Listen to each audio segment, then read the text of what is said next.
Assalamu alaikum.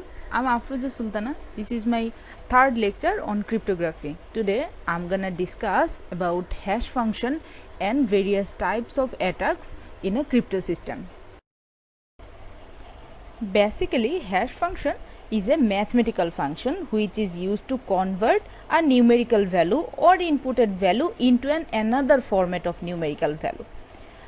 If we have to define hash function, then we can say that a cryptographic hash function is a mathematical function used in cryptography to convert input data into another compressed format without regarding about the length of the inputted number.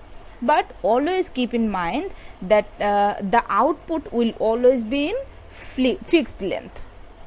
After applying the cryptographic hash function on a input, the return value is called message digest or hash value.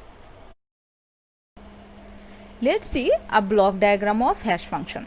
After applying the hash function on a string, in our case, which is I'm feeling lucky, we can see that the output is something scrambled, so we can't read it or understand it. But I'm telling you guys, this is the thing we want while doing it. Always keep in mind that these days the hash value can be represented in many different ways, but all of them are non-human readable format, because this is the main motive of doing it, so that the information is secure from any intruder. These all are basic information about hash function, but don't worry guys, because I'm gonna give another lecture on only hash function, which will cover everything about it you need to know.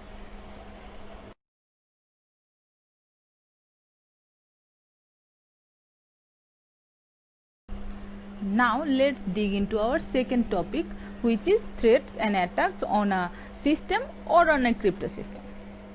As definition of threat, you can write that a threat is a possible danger that might exploit a vulnerability to breach or break security and cause a possible serious harm. On the other hand, attack is a deliberate attempt to evade security services and violate the security policy of a system. And we can say that attack is the final step of making a system vulnerable, which starts by threatening it. Think a situation like in a WWE match, John Cena is telling to Rock that he is gonna smash all of his bones, and then he punches him. In this situation, the talking part is threat and part is an attack. Security attacks are divided into two types. One is active attacks and the other one is passive attacks. Active attacks are divided into four types: masquerade, replay attack, modification of message content, and denial of services. On the other hand, passive attacks are divided into two types: release of message content and traffic analysis.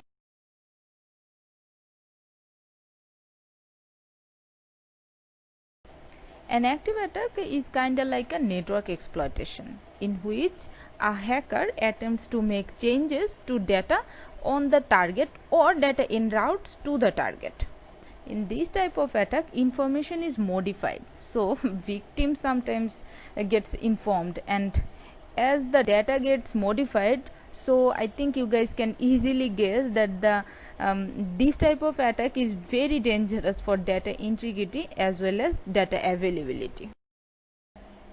Now let's talk about the types of active attacks. The first one is masquerade attack. If one entity pretends to be a whole new different entity, then we can say that the system is under a masquerade attack. In this type of attack, the intruder actually pretends to be a particular user of a system, and they do this because they want to gain access or they want to gain greater privileges than they are authorized. The hacker accomplishes this usually by using stolen ID passwords, or by finding security gaps in a program, or by bypassing the authentication mechanism of a system. After masquerade attack, the second one is replay attack. In this type of attack, an attacker spies the conversation between the sender and receiver and takes authenticated information. Let me give you an example.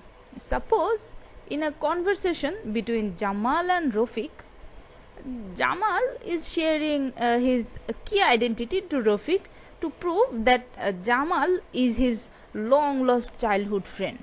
But in the meanwhile, an attacker eavesdrops the conversation and keeps the information which are needed to prove his identity as Jamal to any other person, or the attacker can use the information to harm Jamal too.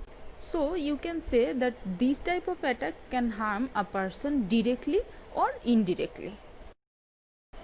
Modification of message attack is also called fabrication. In this type of attack, a fake message is inserted into the network by an unauthorized user as if it is a valid user.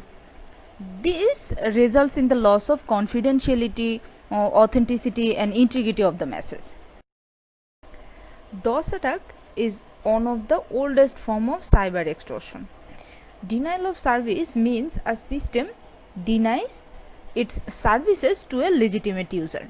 This means the attacker takes a system to a position where it denies all its services to its users. And usually this is done in two ways. One is sending a specially crafted data to a target server so it may crash, and the other way is flooding the server by sending too much data so the server may slow down. Now let's discuss about the passive attacks. In passive attacks, an attacker observes the messages, copy them and may use them for illegal purposes. But remember, in passive attack, information remain unchanged. So this is actually dangerous for confidentiality. As I told you before, passive attack is divided into two types. The first one is release of message content. Like the replay attack, the attacker gets the potential information by eavesdropping in this attack too. But in release of message content attack, it's not a must that the attacker is gonna communicate with one of the participants of that conversation. So don't mix replay attack and release of message content attack together, because in replay attack, when the attacker converses with any of the participants by pretending others' identity, then he can get. But in release of message content attack, the attacker stays totally undercover while eavesdropping and may or may not release the message content. The second type of passive attacks is traffic analysis attack. During traffic analysis attack, the attacker, or you can say the eavesdropper, analyzes the data flow or net flow of a system. By doing so, the eavesdropper determines the location and identity of the host and observes the frequency and the length of the exchanged messages. So by the basic information about it, you can understand that by traffic analysis attack, one can easily track your online activities, like how often you stay online, what is the usual time of your daily online activities, how long you stay online in a day, or with whom you converse the most, etc., etc. I must inform you guys that by getting this kind of information, one can easily plan and inflict further cyber attack on you. So if we want to summarize the cryptographic attack part of today's lecture, we can say that an active attack occurs when the intruder wants to modify or damage any data or a network system and the target knows about the occurrence. But on the other hand, in a passive attack, no data modification occurs. The target does not know the attacker's appearance unless they have a system that monitors and protects the system from these type of attacks. So that's all for today. See you guys in the next lecture. Till then, stay safe guys and stay at home.